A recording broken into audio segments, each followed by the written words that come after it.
లూకాసు సువార్త 15వ అధ్యాయం.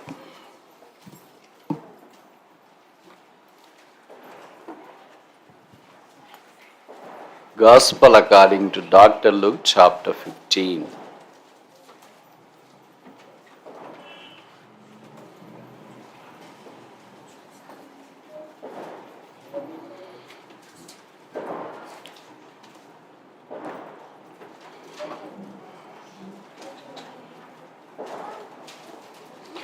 పదకొండవ వచనం నుండి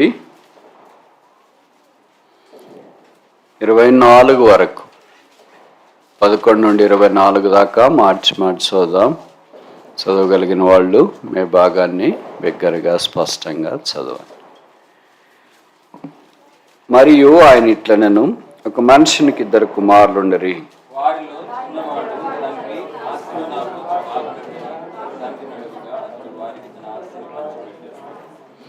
కొన్ని దినములైన తర్వాత చిన్న కుమారుడు సమస్తమును సమకూర్చుకుని దూరదేశమునకు ప్రయాణమైపోయి అచ్చట తన ఆస్తిని దుర్వ్యాపారం వలన పాడు చేసిన.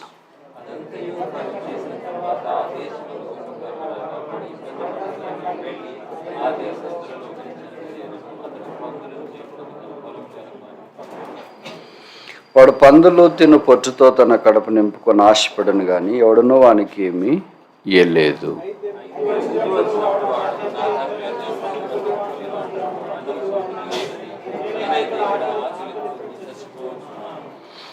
నేను లేచి నా తండ్రి ఎద్దకు వెళ్ళి, తండ్రి, నేను పరలోకమునకు విరోధముగాను నీ ఎదుట నువ్వు పాపం చేసి తిని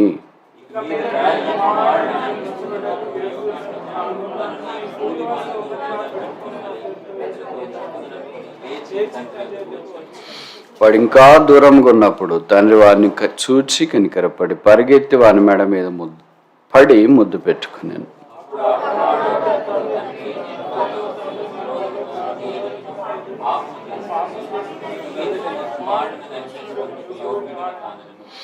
అయితే తండ్రి తన దాసులను చూచి ప్రశస్త వస్త్రం త్వరగా తెచ్చి వీని కట్టి ఈయన చేతికి ఉంగరం పెట్టి పాదంలో చెప్పులు తొడిగించుడి.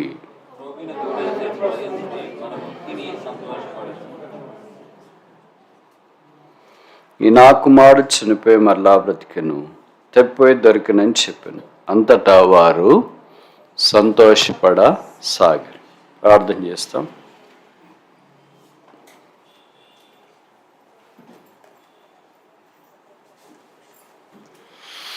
ప్రేమగల తండ్రి, యేసునాథుని నామమున సంవత్సర చివరి గంటల్లో నీ సాన్నిధ్యంలో కనపడే అవకాశం ఇచ్చినారు. మీకు స్తోత్రాలు. వచ్చిన వారిని బట్టి స్తోత్రాలు. ఇంకా రావాల్సిన వారు ఉంటే అధికమైన ఆలస్యం కలగకుండా త్వరపెట్టి తోడుకురండి. ఈ సమయంలో మేము గడిపే సమయం ఆశీర్వాదకరంగా చేయండి. పాటల ద్వారా దేవా, మరి మా దృష్టిని మీ వైపు మళ్లించినందుకు స్తోత్రాలు. నీ వాక్యోపదేశం కూడా మాకు అనుగ్రహించము. నన్ను మీ రక్తం చేతి కడిగి పరిశుద్ధపరచు.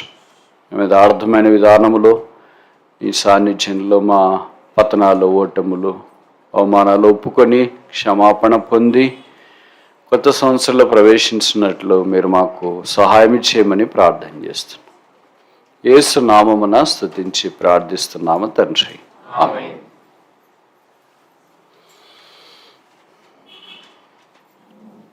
లూకాసు సువార్త 15వ అధ్యాయంలోని ఉపమానములోని 3 భాగాలు.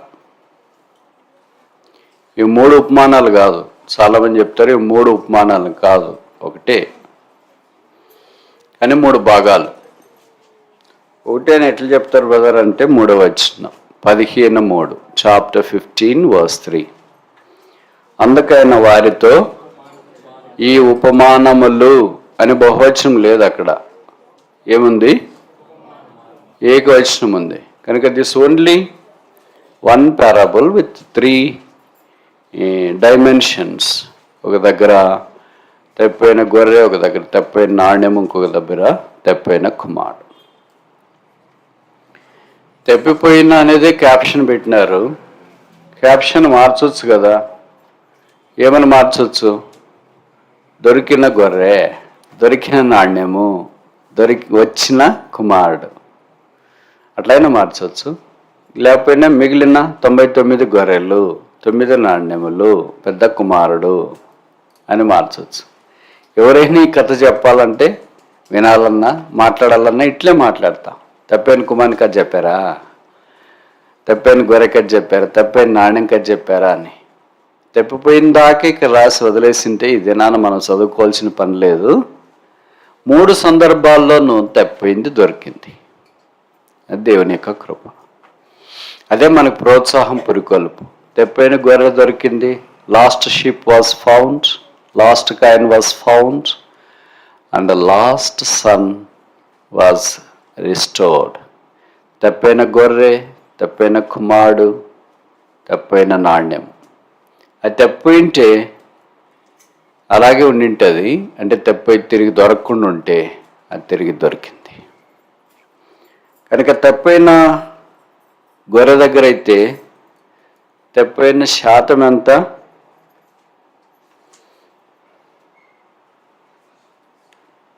అంటే మీరు ఇంజనీర్లు కదా, 1%. ఉన్న శాతం ఎంత? 99. రెండవ తప్పైన సందర్భంలోన తప్పైన నాణ్యము, తప్పైన మిగిలిన నాణ్యాలు. మిగిలిన తప్పైన నాణ్యం యొక్క పర్సంటేజ్ ఎంత? ఎంత? 1. లెక్కలో మీరు అట్లా చెప్తే అట్లా 10కి 1 అయితే 100కి ఎన్ని? మరి పర్సంటేజ్ ఎప్పుడు 100లో క్యాలిక్యులేట్ చేస్తారు, కానీ 10కి కూడా పర్సంటేజ్ క్యాలిక్యులేట్ చేస్తారా? 10%. The lostness of the coin is 10%. అంతేనా?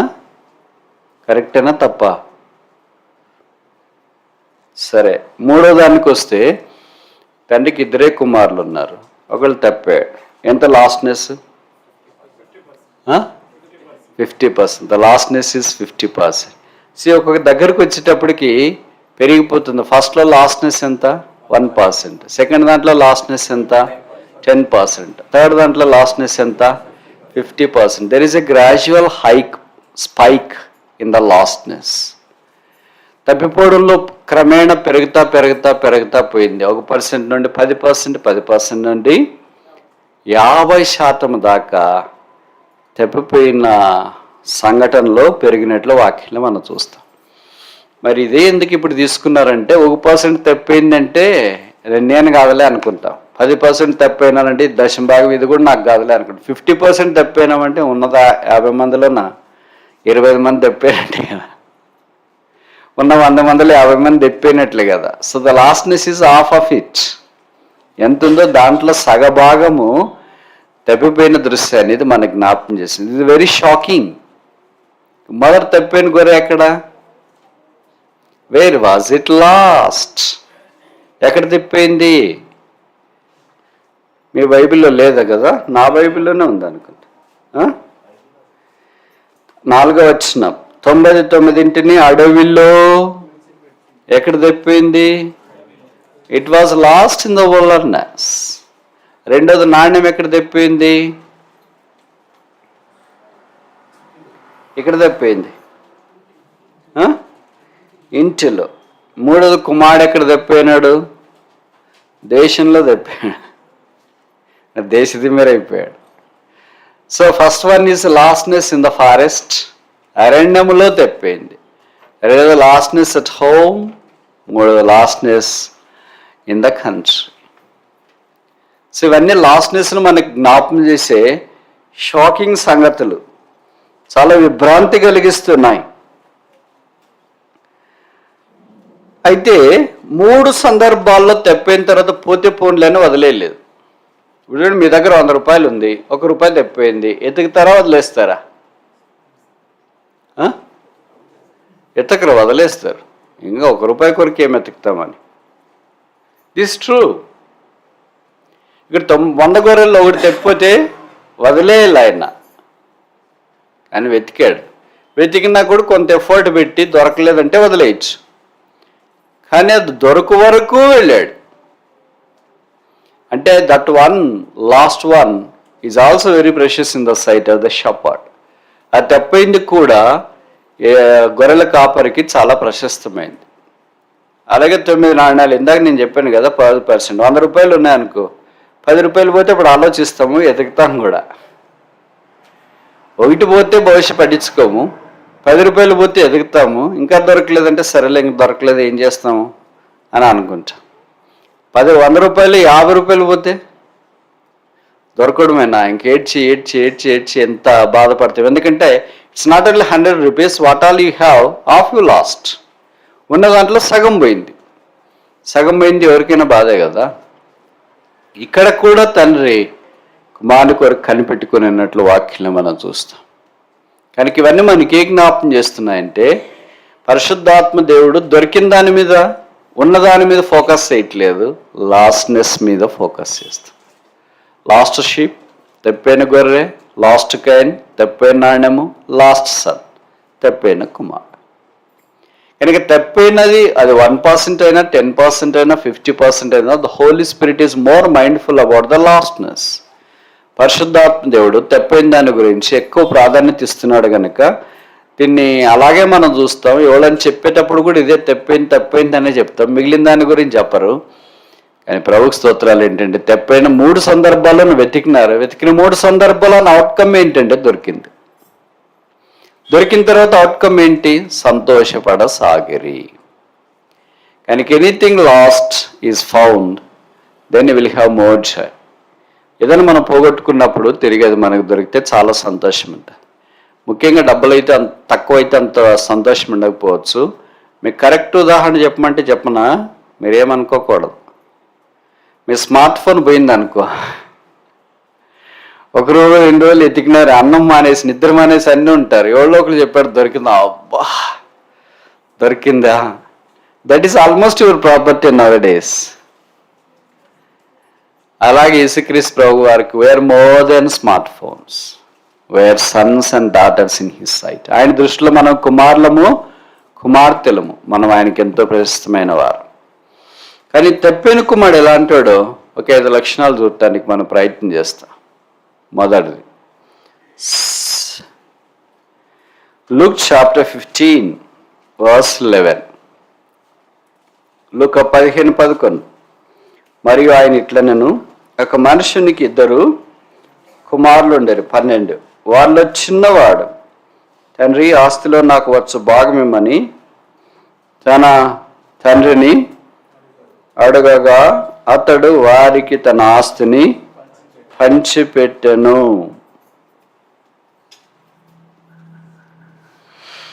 తండ్రికి ఆస్తి ఉంది, తండ్రి ఆస్తిపరుడు ఇక్కడ జ్ఞాపకం చేయబడుతుంది. సాధారణంగా తండ్రికి ఆస్తులన్నా ఉంటాయి, అప్పులన్నా ఉంటాయి, అనారోగ్యం అన్నా ఉంటుంది.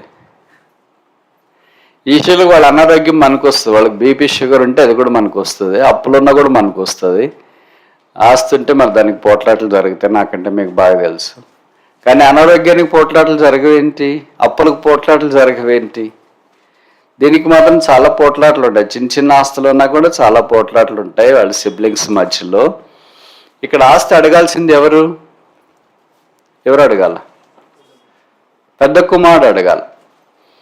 ఈశ్వరులకు పెద్దోడే పెళ్లి మొదటే అయిండొచ్చు, లేకపోతే బయటికి వెళ్ళాలని అనుకునేది సాధారణంగా పెద్దోళ్ళతోనే ఆరంభమైతే. చిన్న కుమారుడు అంటే తల్లిదండ్రులకి చాలా ఇష్టంగా ఉంటుంది, అది బిబ్లికల్ ఆల్సో. కనుక ఇప్పుడు పెద్ద కుమారుడు అడగట్లేదు, కానీ చిన్నోడు అడుగుతున్నాడు, నాకు రావాల్సిన ఆస్తి నాకు ఇవ్వని. ఏ తండ్రి అయినా జనానికి సంపాదించిన ఆస్తిని కొడుకు ఒకసారి వచ్చి నాకు ఆస్తి ఇచ్చేయంటే తీసుకుని అన్నా ఎందుకు ఆలస్యము అని ఇచ్చేస్తాడా? ఏ తండ్రి ఇచ్చాడు? No genuine father would ever divide the property at instance. దానికి ఎన్నో రోజుల్లో దొర్లింటాయి, ఇస్తానులే రేపు ఇస్తాను, ఇప్పుడేం అవసరం ఉంది, ఏం తక్కువ ఉంది, ఇంట్లో ఉండొచ్చు కదా, ఆస్తి తీసుకొని ఏం చేస్తావు, ఏం వ్యాపారం చేస్తావు, లేకపోతే ఎక్కడ పెట్టుబడి పెడితే ఏం చేస్తావు, ఇలాగ రోజులు దొరుకుతా లేదా నెట్టుకుంటూ వచ్చినాడేమో. ఇంకా చాలా టూ మచ్ అయిపోయి ఉంటుంది. ఇస్తే భోజనం చేస్తా, ఇస్తే నిద్రపోతా, ఇస్తే ఇంటికి వస్తా, లేకపోతే నేను బయటే ఉంటా అని బ్లాక్మెయిలింగ్ చేస్తారు కదా. అట్లా బహుశా బ్లాక్మెయిలింగ్ చేసినాడేమో. అందుకే తండ్రి ఏం చేశాడు చూడండి. ఇక పదాలు చూడాల, తెలుగు చూడాల, తెలుగు వచ్చిన వాళ్ళు. వాడికి కాదు, వారికి అంటే ఇద్దరికి. అడిగిందేమో చిన్నోడు, వచ్చిందేమో పెద్దోడు కూడా వచ్చింది. వారికి పంచిపెట్టు. కనుక ఇక్కడ తండ్రి వైపు నుండి చూస్తే ఈజ్ ఎ రిచ్ ఫాదర్, ధనవంతుడైన తండ్రి. కుమారుడు వైపు నుండి చూస్తే ఈజ్ ఎ రెబెలియస్ సన్, తిరుగుబాటు చేసిన కుమారుడు. ఎందుకు తిరుగుబాటు చేసినాడని మీరు అంటారు, ఎవరు అనవచ్చు. ఎవరి son that wants to go out of the presence of the father is rebellious. తండ్రి సాన్నిధ్యంలో నుండి, తండ్రి ఇంట్లో నుండి బయటికి పోవాలని అనుకునే కుమారుడు తండ్రి వెళ్ళమనకు మునిపే తిరుగుబాటు చేసే కుమారుడు. That's our story. అది మన కథ కూడా. మనం కూడా దైవ సాన్నిధ్యంలో నుండి దేవుడికి దూరంగా వెళ్ళాలనుకుంటాం.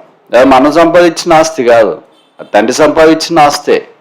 కనుక ఈ దినాన్ని రక్షణ ప్రభు ఇచ్చిందే, సహవాసం ప్రభు ఇచ్చిందే, బైబిల్ ప్రభు ఇచ్చిందే, పరిశుద్ధాత్మ దేవుడు ప్రభు ఇచ్చిందే, తర్వాత పరిశుద్ధుల స్వాస్థ్యము ప్రభు ఇచ్చిందే, పరలోకం ప్రభు ఇచ్చింది. ఆల్ దట్ బిలాంగెత్ అంటూ జీసస్ హస్ బికమ్ అవర్స్.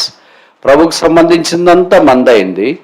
కానీ మనము దాన్ని అవిధేయత ద్వారా, రిబీలియస్ నేచర్ ద్వారా, తిరుగుబాటు స్వభావాన్ని దట్టి తండ్రి ఎదురుడు దూరంగా వెళ్ళాలనుకున్నాం.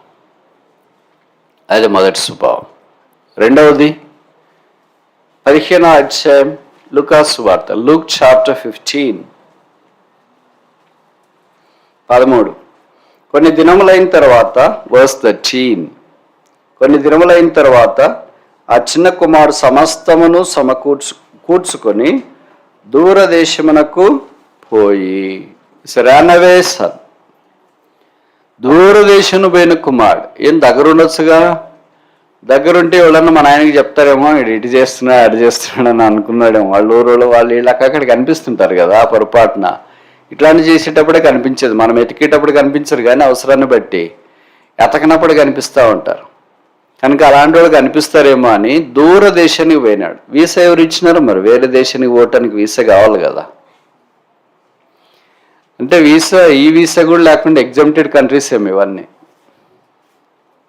వీసా అరైవల్ ఏమో. కనుక దూరదేశానికి వెళ్ళనని వాక్యంలో మనం చూస్తాం. అంటే తండ్రికి తనను గురించిన ఇన్ఫర్మేషన్ ఏం తెలియకూడదు. కొంచెం స్వభావం అలాగే ఉంటుంది, మన స్వభావం కూడా అలాగే ఉంటుంది. దేవుడికి నాకు cut, no more Bible reading, no more talking, no more doing any lots work. దేవునికి దూరంగా వెళ్ళిపోతుంది. ఆ కారణాలు మనమే ఏదో కొన్ని పాస్యులేట్ చేసుకుంటాం. చదువు లేదు, ప్రభు లేదు. ఉద్యోగము ప్రభు లేదు. పెళ్ళి ప్రభు చేయలేదు. పిల్లలు ప్రభు లేదు. ట్రాన్స్ఫర్ ప్రభు లేదు. ఇల్లు వాకిలు ఇవన్నీ నాకు చాలా అవసరాలు ఉన్నాయి, అవన్నీ ప్రభు ఏమీ లేదు. So I don't want to stay with him any longer. ఇక ప్రభుత్వం నేను ఎక్కువ కాలం జీవించాలని నాకు ఇష్టం లేదు, అందుకే నేను దూరంగా వెళ్ళిపోతున్నాను అని. భౌతికంగా దగ్గరలోనే ఉంటాం కానీ ఆత్మీయంగా చాలా దూరంలో ఉంటాం. అలాంటి వాళ్ళు కొంతమంది ఇక్కడ ఉన్నారు. మనకి ఏం జరిగినా మొదట మనం ఎవరి మీద ఆయాసపడతాము? అంత కరెక్ట్గా ఎట్లా చెప్తారు మీరు? రోజు చేసే పని అదే అంటారు కదా. మనకి ఏం జరిగినా మొట్టమొదటి మనకి ఎవరు గుర్తొస్తారంటే దేవుడే గుర్తొస్తాడు. దేవుడే ఇలాగెందుకు చేయాలా, అలాగెందుకు చేయాలా. We started to question in the heart. బయటికి మాట్లాడకపోయినా అంతరంగంలో ఆ స్ట్రగల్ అనేది జరుగుతూనే ఉంటుంది. అందుకని దేవుని మీద మనం ఆయాసపడుతూ ఉంటాం.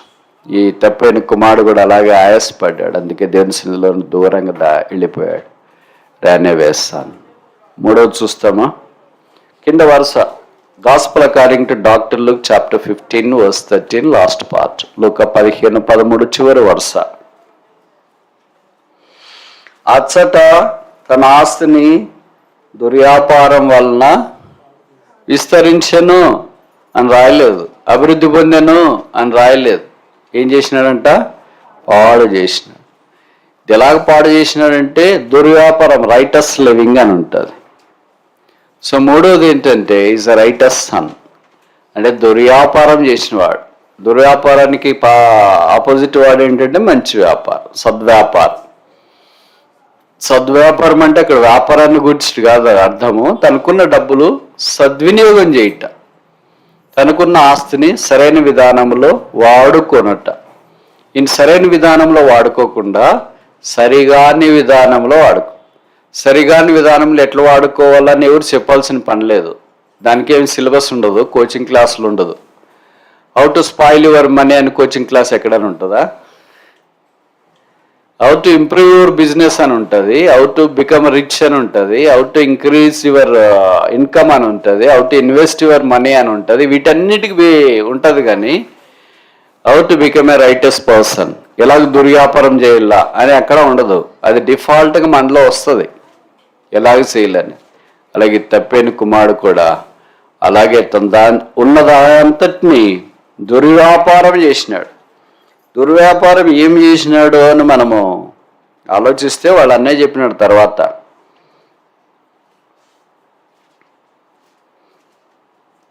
చూడండి 30వ వచనం, లూక్ చాప్టర్ 15:30. అయితే నీ ఆస్తిని, ఎవరు ఆస్తి అంటే ఇది? నాన్నగారు ఆస్తి. పెద్దోడైనా కానీ చాలా బాగా చెప్తున్నాడు పాయింట్ వైజ్. కనుక ఇది ఆయన ఆస్తి కాదు, ఇది నా ఆస్తి కాదు, మా తమ్ముడిది కూడా కాదు. ఇది ఎవరి ఆస్తి? తండ్రి ఆస్తి. నీ ఆస్తిని ఎలాగ వాడాడు? వేసలతో తినివేసిన నీ కుమారుడు. కనుక ఆయన దుర్వ్యాపారం ఏం చేసినాడో వాళ్ళకి ఇన్ఫర్మేషన్ వచ్చింది. ఎట్లొచ్చిందో మనకు తెలియదు. ఇన్ఫర్మేషన్ పాస్ చేసేవాళ్ళు కూడా ఉన్నారు. ఆయన open it up, unfold it. అక్కడ దుర్వ్యాపారం ఏం చేశాడంటే విచ్చలవిడిగా ఖర్చు పెట్టినాడని, స్నేహితులతో ఖర్చు పెట్టాడని, ఇలా కాని విధానంలో ఖర్చు పెట్టాడని వాళ్ళకి తెలిసి. ఆస్తి, తెలుగులో ఒక సామెత ఉంది, కూర్చొని తింటే కొండైనా కరుగుతుందంట. మనకి ఎంత ఆస్తున్నా, హిమాలయాలు అంత ఆస్తున్నా కూడా కూర్చొని తింటే కరిగిపోతుంది అనేది దాని అర్థం. ఈయన దగ్గర ఉన్న ఆస్తి అంతటిని సరైన విధానంలో వినియోగించుకోకుండా పాడు చేసినని వాక్యంలో మనం చూస్తాం. ఇది భౌతికమైన క్రియను జ్ఞాపం చేస్తున్నాం. మనం కూడా ఆత్మ సంబంధమైన విషయాల్లో ప్రభు సహవాసాన్ని విడిచి లోకంతో సహవాసం చేయడమే. యాకోబు 4:4 ఉంది. అది చాలా సీరియస్ సంబోధన రాసినాడు. ఎందుకు అట్లా రాసినాడో తెలియదు. మరి తెలుగులోన చాలా కఠినమైన పదాలు అక్కడ యాకోబు భక్తుడు వాడుతూ వచ్చినాడు. చూద్దామా వద్దా? Know ye not that the friendship with the world is enmity with God? అది సంబోధన డాష్ అని పెట్టి లోక స్నేహము దేవునితో వైరం అని మీరు ఎరగరా. సో దేవునికి ఏదైతే వైరమో దాన్నే మనం స్నేహం చేస్తాం. చూడండి, మీ నాన్నగారికి ఎవరంటే పడదో వాళ్ళతో నువ్వు స్నేహం చేస్తే ఏమని అర్థం? యేసుప్రభు వారిని లోకం ద్వేషించింది, లోకంతోనే మనం స్నేహం చేస్తున్నాం. యేసుప్రభు పాపం చేయలేదు, కానీ పాపంతోనే మనం స్నేహం చేస్తున్నాం. యేసుప్రభు ఈ అవిధేయతను స్నేహం చేయలేదు, కానీ మనం అవిధేయతనే స్నేహం చేస్తున్నాం. అంటే what Jesus hasn't done, we want to do that. ఆయన ఏం చేయలేదో అది మనం చేయాలనుకుంటాం. That is contrary to the will and purpose of God. ఆ దేవుని యొక్క ఉద్దేశానికి, ఏర్పాటుకు చాలా తేడాగా ఉన్నట్లు వాక్యంలో మనము గమనిస్తున్నాం. కనుక ఈజ్ ఏ రెబెలియస్ సన్, తిరుగుబాటు చేసిన కుమారుడు. రెండవది రనవే సన్, పారిపోయిన కుమారుడు.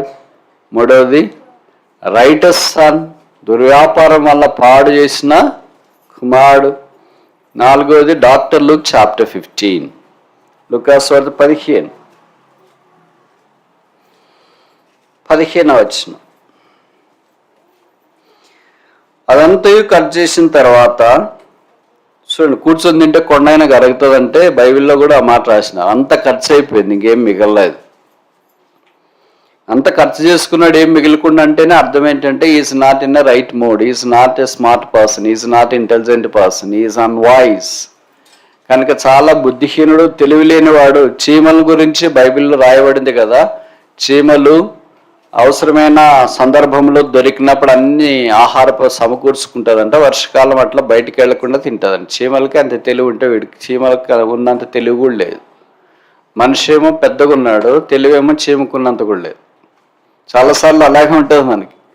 అందుకని సామెతలు 6లో చెప్పబడింది కదా, సోమరి చీమల యొద్దకు వెళ్ళడం. అంత ఎత్తు మనిషి ఏంటి ఇంత చిన్న దాని దగ్గరికి వెళ్ళడం ఏంటి? అంత తెలివైనవాడు ఏంటి ఇంత తెలివిలేని దాని దగ్గరికి వెళ్ళడం ఏంటి అని మనం అనుకుంటాం. కానీ ఆ చీమలు ఏది ఉపయోగమో ఏది నిరుపయోగమో, ఏది ప్రయోజనమో ఏది నిష్ప్రయోజనమో గుర్తుగలిగింది. ఎప్పుడు సంపాదించుకోవాలా, ఎప్పుడు దాన్ని దాచుకోవాలా. Always saving is meant for a thick period, అంతేనా?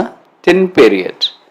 కరువులు, ఇబ్బందులు, కాటకాలు అవన్నీ వచ్చినప్పుడు ఏదన్నా మీరు మిగిలి పెట్టుకునేది వాడుకోవటానికి అవకాశం ఉంటుంది. కానీ మనోడేంటి అట్లాంటిది ఏం లేదు. అంత డెవలప్డ్ కంట్రీస్ కల్చర్. ఈ వారం వచ్చిన దానికి ఈ వారం వీకెండ్తో అయిపోవాలా. పబ్ అయినా ఏదైనా అక్కడికి వెళ్ళి మళ్ళీ next Monday fresh with empty hands అలాగున్నాడు. కానీ అట్లే బాగా జరిగిపోతూ ఉంది. బట్ పరిస్థితులు ఎప్పుడు ఒకే రకంగా ఉండవు కదా. తెలుగులో ఒక సామెత ఉంది, ఒక్క రోజులోనే ఓడలు బండ్లు అవుతాయంటే, బండ్లు ఓడలు అవుతాయంట. అందుకని ఆ దేశమందు కరువు రాగా, కరువు రానంత దాకా బహుశా జాబ్స్ ఉన్నాయి. ఇప్పుడు ఏమైందంటే జాబ్ ఫైర్ అయిపోయింది అనుకో. ఇచ్చేవాళ్ళు లేరు, సహాయం చేసేవాళ్ళు లేరు, ముందుకు వచ్చేవాళ్ళు లేరు. There was a famine in the land. ఆ దేశంలో కరువు వచ్చింది. కరువు వచ్చిన వాళ్ళు మరి దేశం అంతా కష్టపడి ఉంటారు కదా, మనోడికే కరువేం రాయిందా? దేశంలో చాలామంది ఉంటారు కదా, వాళ్ళంతా పందులు కాసి పోయినట్లు ఇక్కడ లేదా బైబిల్లోనా ఉందా? వీడు ఒక్కడే పందులు కాయటానికి వెళ్ళినట్లుంది. అంటే అర్థం ఏంటి? మిగతా వాళ్ళు బహుశా యోసేపు వలె కరువు కాలం వచ్చినప్పుడు జాగ్రత్తగా ధాన్యం అంతా సిద్ధపరచుకున్నారేమో, ఆ కరువులో దాని ద్వారా పోషించబడ్డారేమో. మనోడు ఏ రోజుకి ఆ రోజు చాలా అనుకున్నాడు, ఏనాటికి ఆనాటికి చాలని. అందుకే వచ్చింది వారం వారం ఫుల్గా తినేసినాడు. ఇంకా కరువు వచ్చిన తర్వాత నెక్స్ట్ దెర్ ఇస్ నథింగ్, ఏమి లేదు తన దగ్గర. అందుకే వాడి ఇబ్బంది పడసాగి ఆ దేశస్థులలో కనిచెంత చేరిన తర్వాత ఇంకేం కావాలో ఆయనకి? జాబ్ కావాలో ఏదో ఒకటి. రీలొకేటెడ్ సన్, రీలొకేటెడ్ దేశస్థులలో కనిచెంత చేరాడు. ఎవరి చెంత ఉండాల్సినవాడు? తండ్రి చెంత ఉండాల్సిన. ఎక్కడున్నాడు? దేశస్థుని చెంతున్నాడు. అంటే is outside the will of father. తండ్రి యొక్క చిత్తానికి వలపట్టున్నాడు. So many times we use to be like that. తండ్రి చిత్తానికి వలపట్టున్నప్పుడే కరువులు అనేవి సంభవిస్తాయి. అంటే చిత్తంలో ఉన్నా కూడా సంభవిస్తాయి కదా. మరి యోసేపు గొప్పవాడే, అబ్రహాం గొప్పవాడే. మొదటి కరువు వచ్చింది అబ్రహాం దినాల్లో వచ్చింది.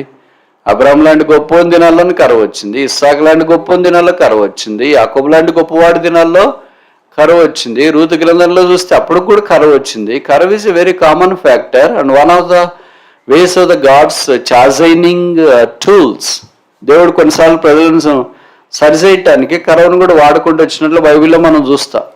బట్ ఈ పరిస్థితులు, ప్రతికూలమైన పరిస్థితుల్లోనంతా ఈ రీలొకేటెడ్ దేవుని చిత్తానికి వలపటున్న వ్యక్తి దగ్గరికి వెళ్ళాడు. అనేక సార్లు మనం కూడా అలాగే చేస్తాం. అందుకే బైబిల్లో మధ్యవర్ష మీకు తెలుసు కదా, 118 మనుషులను నమ్ముకున్నట కంటే యెహోవాను ఆశ్రయించుట మేలు. మామూలుగా మనం మేలు చేయము కదా, ఏం చేస్తాము? అంత కరెక్ట్గా ఎట్లా చెప్తారు? మేలు పని సాధారణంగా చేయం, మనం కీడే చేస్తుంటాం. అందుకని దేవుణ్ణి ఆశ్రయించడం కంటే మనుషులనే ఆశ్రయిస్తుంటాం. అదే తప్పైన కుమారుడు చేశాడు. 5వ ఆఖరి చూస్తామా? 15వ అధ్యాయం, లూక్ చాప్టర్ 15.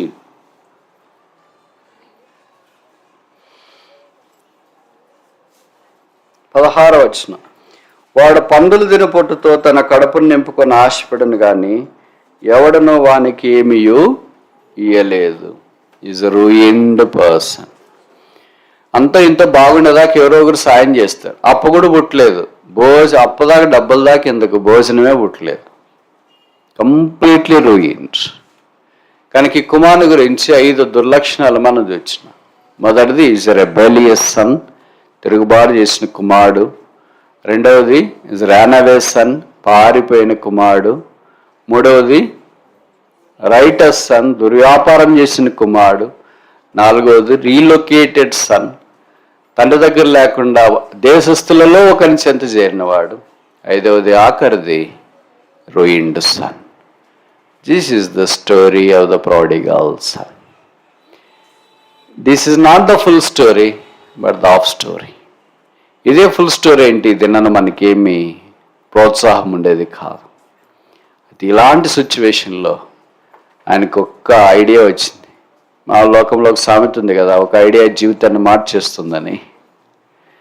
అందుకే ఒక్క ఐడియా వచ్చింది. నా తండ్రి ఇంట అనేక మంది కూలి వానరకు ఏం సమృద్ధిగా ఉంది. చదవండి ఆ మాట. 15వ అధ్యాయం, లూక్ చాప్టర్ 15. లూక్ చాప్టర్ 15, లూకా సువార్త 15వ అధ్యాయం 17. నేను చదువుతా, మీరు భోంచేసినట్లు లేరు. నా తండ్రి అది ఎంతో మంది కూలివానరకు అన్నాము. ఎంతో మంది కూలివాడు, ఎంతో మంది కూలోళ్ళు ఉన్నారు తండ్రి దగ్గర. చూడండి, అంటే ఎంత తండ్రి రిచ్ అయింటాడు. మన దగ్గర కూలోళ్ళు ఎంతమంది ఉన్నారు? మనమే ఓనర్లు, మనమే కూలోళ్ళు, మనమే ఆఫీసర్, మనమే అటెండర్, మనమే బడి తలుపులు తీసుకోవాలా, మనమే అటెండెన్స్ చేయాలా, మనమే టీచింగ్ చెప్పాలా, మనమే తాళాలు వేసుకొని రా. So one man show. కొన్నిసార్లు అలాగే ఉంటుంది. మనకున్న లిమిటెడ్ రిసోర్సెస్ అలాగే ఉంటాయి కనుక we cannot hire services of others. కానీ ఈ తండ్రి ఎంత ధనవంతుడు అంటే ఎంతో మంది కూలీలు ఆ తండ్రి దగ్గర పనిచేస్తారు. ధనవంతులు బైబిల్లో అబ్రహాం దగ్గర ఎంతమంది పనులు ఉన్నారు తెలియదా? 318 మంది. 318 చాప్టర్ 14లో మనం చూస్తాం జెనసిస్. 318 మంది పనులు ఉన్న ధనవంతులు ఉంటే ఇక్కడ చేయొద్దండి. ఇక్కడికి ఎందుకు వస్తారు? వాళ్ళకేం పిచ్చిన? అబ్రహాం కంటే అలాగొచ్చింది కదా. అంతమంది పనులు ఉన్నారంటే ఎంత ఎస్టాబ్లిష్మెంట్ ఉంటుంది, ఎన్ని పశువులు ఉంటాయి, ఎంత ధనం ఉంటుంది, ఎంత బంగారం, ఎంత వెండి, ఎంతమందిని మేనేజ్ చేయాలి, వాళ్ళ ఫ్యామిలీస్ అన్ని చూసుకోవాలి, వాళ్ళందరికి గుడారాలు కావాలి. That was the riches the lord blessed with they. కనుక ఈ ధనవంతుడు కూడా బహుశా దాదాపు అదే కేటగిరీ. ఎంతో మంది కూలివాళ్ళు రా ధనవంతుని దగ్గర ఉన్నారు. నేనైతే ఆకలికి చచ్చిపోవచ్చు. డయింగ్ సన్, చచ్చిపోయే కుమారుడు ఇక్కడ మనకు కనిపిస్తున్నాడు. ఈ కుమారుడు ఇప్పుడు తండ్రి దగ్గరికి వెళ్ళాలనుకున్నాడు. తండ్రి ఇప్పుడు గుర్తొచ్చినాడు. ఇదే తన జీవితంలో టర్నింగ్ పాయింట్. ఈ తండ్రి గుర్తు లేకుండా వేరే వాళ్ళు గుర్తొచ్చింటే బహుశా ఆయన కథ చాలా విషాదమైండేది. తండ్రి గుర్తొచ్చినాడు కనుక ఆయన కథ సంతోషమైంది. మీకు తెలుసు కదా, షేక్స్పియర్ 2 రకాలైన కథలు రాసినాడు. తెలుసా? తెలియదు. 14వ శతాబ్దంలో యూకేలో ఆయన ఒక చిన్న ఊర్లో పుట్టినాడు. ఆ ఊరు చూసే అవకాశం కూడా ప్రభు నాకు అనుగ్రహించినాడు. ఆ ఊరంతా ఇప్పుడు ఏమంటారు, టూరిస్ట్ ప్లేస్ అయింది. ఆయన బట్టి ఆ ఊరు బతుకుతుంది. ఆయన ఉన్న ఇల్లు, ఆయన వాడిన లైబ్రరీ, ఆయన రాసిన పుస్తకాలు, అవన్నీ మీకు చాలా ఆశ్చర్యం అవుతుంది అనుకుంటా. నాకు తెలిసి ప్రపంచంలో ఇప్పటిదాకా ఒక వ్యక్తిని గురించి అన్ని పిహెచ్డీలు చేయలేదు. ఆయన మీద ఎన్ని పిహెచ్డీలు చేసినారు తెలుసా? More than 1000. 1000 పిహెచ్డీలకు పైగానే ఆయన మీద చేశారు. That was his scholarship. ఆ దినాలు 14-15వ శతాబ్దంలోనే ఆ ఊరు నుండి లండన్కి వెళ్ళి గుర్రం మీద ఈ తన ప్లేలెట్స్ ఉంటాయి కదా, అవన్నీ ఆ దినాల్లో ప్రదర్శించేవాడు. ఇప్పుడు ఎందుకు చెప్తున్నాను ఇవన్నీ అంటే, ఆయన రాసిన కథల్లో 2 భాగాలు. ఒకటి ఏంటంటే ట్రాజడీ, ఒకటి ఏంటంటే కామెడీ. లోకంలో సినిమాలన్నా ఏదైనా ఇదే బేస్, ప్రిన్సిపల్ ఇదే, కాన్సెప్ట్ ఇదే. అందుకే మీరు ఆఫీసులో అక్కడ ఇక్కడ ఉన్నప్పుడు వాళ్ళు మాట్లాడేది వింటుంటారు. నేను కూడా వింటుంటా, కానీ మనం పట్టించుకోము. ఎందుకంటే మనకు వాళ్ళకంటే ఎక్కువ తెలుసు. పాపం కాదు, కాన్సెప్ట్. వాళ్ళు ఏమనుకుంటే ఏంట్రా దాంట్లో కాన్సెప్ట్, అసలు కథ ఏంట్రా అంటే ఏంటుందిరా కథ. 2 ఉండేది కథలు, కామెడీ, ట్రాజడీ. కామెడీ అంటే కష్టంతో ఆరంభించబడుతుంది, సుఖంతో ముగించబడుతుంది.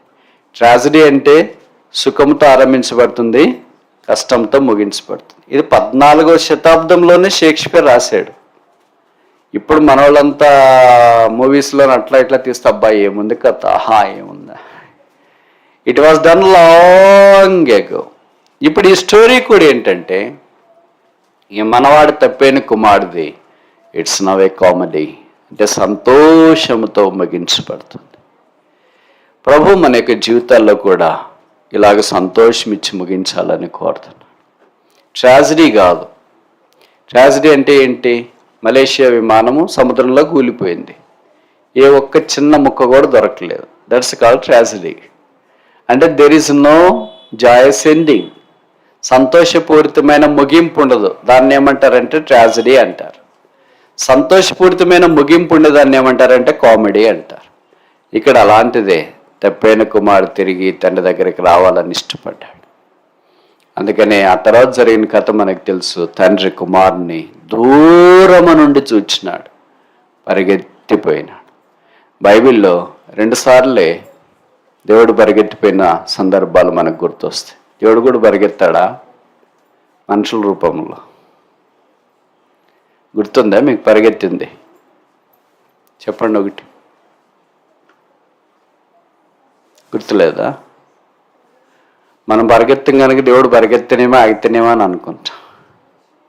ఎందుకు పరిగెత్తినాడు మరి? ఇక్కడ ఎందుకు పరిగెత్తాడు తెలియదు. ఇవన్నీ మీరు నిజ జీవితంలో అనుభవించట్లేదా? మాకేం అనుభవం లేకపోయినా చెప్తామే థియరిటికల్గా, అంత ఇమాజినేషన్. మీకు అంత టైం లేదు, అవసరం కూడా లేదు, ఎందుకంటే మీకు అంత ప్రాక్టికల్ ఎక్స్పీరియన్స్ ఉంది కదా. ఎందుకు పరిగెత్తినాడు కుమారుని కొరకు అంటే, ఒకవేళ వాడు డెసిషన్ మార్చుకొని దగ్గరికి వచ్చిన తర్వాత, అబ్బో వీళ్ళు మా నాయన ఇట్లుంది, పనివాడు ఇట్టున్నాడు, నన్ను ఏం రానిస్తాడో లేదో, ఇంకెందుకు పోయి అవమానపరచబడ్డం ఎందుకంటే డెసిషన్ మార్చుకొని యూటర్న్ తీసుకొని మళ్ళీ వెనక్కిపోతాడేమో. I should not give an opportunity for him to take a U turn any longer. So తండ్రి దూరంగా ఉన్న వాడిని చూచి పరిగెత్తుకున్నాడు. దట్ టెల్స్ హిమ్, అదేం జ్ఞాపం చేస్తుందంటే, ఈ cannot go back any longer, he has to reach his father. కొత్త నిబంధన ఇది ఒక్కసారే దేవునికి సాదృశ్యమైన తండ్రి పరిగెత్తినట్లు రాయబడిన వాక్యం. పాత నిబంధనలు ఒకసారి ఉంది, మీకు గుర్తుందా? లేదా మర్చిపోయారు అన్నీ. 6వ అధ్యాయం యెషయా గ్రంథం, బుక్ ఆఫ్ ఐజాయా చాప్టర్ 6.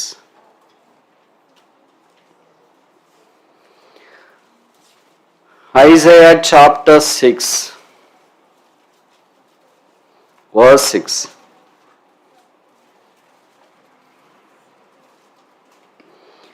అప్పుడు ఆ శిరాపుల్లో ఒకడు తాను బలిపీఠం మీద నుండి కారుతో తీసి నిప్పును చేత పెట్టుకుని నా ఎద్దకి ఎగిరి, అంటే పరిగెత్తి వచ్చి నా నోటికి దాన్ని తగిలి.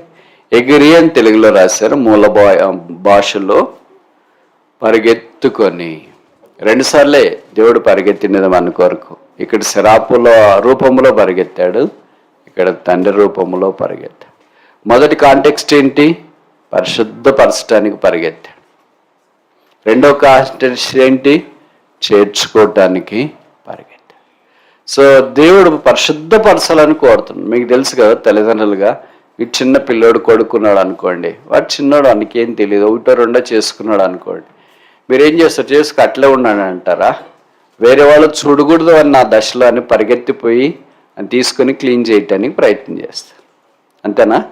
అయ్యో ఇటు పక్కన వాళ్ళు చూసి మళ్ళా ఏమేమో అంటుంటారు, అయ్యో అక్క ఏంటి అట్లా వదిలేసినావు అక్క, చేసుకోమని ఎవరు వదిలేరు కదా అని వాళ్ళు సుడిపోటు మాటలు ఇవన్నీ. ఎందుకని తల్లిదండ్రులు పిల్లల యొక్క ఇదేంటి అవమానాన్ని కప్పటానికి ప్రయత్నం చేస్తారు. That is the nature of a father and mother, parents. ఇక్కడ ప్రభు కూడా శిరాపుల్లో ఒకడు, మన యెషయా అపవిత్రుడని గుర్తించిన తర్వాత ఆయన పెదవులకు టాంగ్స్ తగిలించడానికి పరిగెత్తించినట్లు వాక్యలు మనం చూస్తాం. ఐ యామ్ అన్డన్, నేను అపవిత్రుడను అంటే ప్రభు వెంటనే పరిగెత్తుకొని వస్తాడు. మన పెదవులు సున్నతి చేసి మనల్ని పరిశుద్ధపరచాలనే ఉద్దేశం. ఇక్కడ తప్పైన కుమారుడు కూడా తండ్రి దగ్గరికి రావాలనుకున్న వెంటనే తండ్రి దూరముగా ఉన్న వాడిని చూచి పరిగెత్తి వాడిని మెడ మీద పడి ముద్దు పెట్టుకొనేను. మెడ మీద ముద్దు పెట్టుకోవడం 2 రకాలుగా ఉంటుంది. మనోడు అప్పగించేవాడు కూడా పెట్టుకున్నాడు, యూదా ఇస్కరియోత్. That's a betrayal. That kiss is a kiss of betrayal, this kiss is a kiss of reception. అంగీకరించే ముద్దు ఇది. అది అప్పగించే మొద్దు, అంగీకరించే మొద్దు. కుమారుని స్వీకరించింది. కుమారుని యొక్క మాటల్లో కన్ఫెషన్ కూడా వినుకోండి. తండ్రి అన్నాడు, నీకు స్నానం చేయించండి, మంచి వస్త్రాలు తీసుకొని రండి, తొడిగించండి, కాళ్ళకు చెప్పులు తొడిగించండి, ఉంగరం పెట్టండి. ఈ నా కుమారుడు ఎలాగున్నాడంట? చనిపోయి. తండ్రి దృష్టిలో ఆ పిల్లోడు ఎలాగున్నాడు? డెడ్. ఇప్పుడు ఆయన బ్రతికాడు. చనిపోయిన వాడిని బ్రతికించడానికి తండ్రి ఇష్టపడతాడు. No father would ever like to lose his son and daughter. ఇంటర్మీడియట్లు మధ్యలోనే తన కుమార్తె చనిపోవాలని ఏ తండ్రి కోరుకోడు. ఏమని కోరుకుంటారు? పిల్లలకింటే ముందే వాళ్ళు చనిపోవాలని కోరుకుంటారు. అంతేనా? పిల్లల చావు మేము చూడాలా, మేము ఇట్లే బతికుండాలని ఏ తల్లిదండ్రులు కోరుకోరు. దీని కొరకే యేసు ప్రభువు మనల్ని ప్రేమించి శిలువ మీదకి వెళ్ళి మన కొరకు రక్తము కార్చినాడు, మన కొరకే శిలువలో చనిపోయినాడు, మన కొరకే సమాధి చేయబడి మన కొరకే తిరిగి 3వ దినాన్ని లేచినాడు, మన కొరకే విజ్ఞాపన చేస్తున్నాడు ఆ యేసు ప్రభు. మంచోళ్ళ కొరకు కాదు, రెబేలియస్ సన్, తిరుగుబాటు చేసిన కుమారుడి కొరకు. మంచోళ్ళ కొరకు కాదు, పారిపోయిన రానవే సన్. మంచోళ్ళ కొరకు కాదు, రైటస్ సన్, దుర్వ్యాపారం చేసిన కుమారుడి కొరకు. మంచోళ్ళ కొరకు కాదు, దేవుని చిత్తానికి వెలపట రీలొకేటెడ్ సన్. 5వ దాకా మంచోళ్ళ కొరకు కాదు, రూయిండ్ సన్, పాడైపోయిన కుమారుని కొరకు.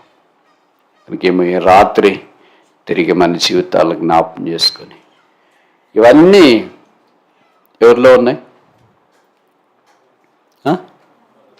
అంత కరెక్ట్గా ఎట్లా చెప్తారు మీరు? నేను అనుకోను తప్పైన కుమారుడు అని చెప్తారేమో అని. Is not a prodigal son, it's me, it's you, it's we. తప్పైన కుమార్తె ఎవరంటే బైబిల్లో రాసినవాడు కాదు, నేనే, మనమే. కనుక మనము ఆ ప్రభు దగ్గరికి వచ్చి, ప్రభువా మమ్మల్ని క్షమించండి, దూరంగా వెళ్ళిపోయాం, కానీ నీ దగ్గరికి రావాలనుకుంటున్నా. దూరంగా వెళ్ళిపోయి లాభం పొందింది ఏమి లేదు. దుర్వ్యాపారం వల్ల పాడు చేసుకున్నా, ఇబ్బంది పడసాగిన, దేశస్తుల్లో కొన్ని చెంత చేరిన, చనిపోయే పరిస్థితికి వచ్చింది. అయితే కొర ప్రాణముతో ఉన్న మనకి ఒక ఆలోచన, అది నాన్న తండ్రిని ఎలా జ్ఞాపం చేసుకున్నాడు, ఇది నాన్న మనం కూడా ప్రభుని జ్ఞాపం చేసుకుని ఆయన సాన్నిధ్యంలోకి వచ్చి క్షమాపణ కోరి యేసు రక్తంలో కడగబడి శుద్ధీకరించబడి తిరిగి సమకూర్చబడదాం. అప్పుడు ఆయనకి సంతోషం, మనకు సంతోషం, పరలోకంలో కూడా సంతోషం.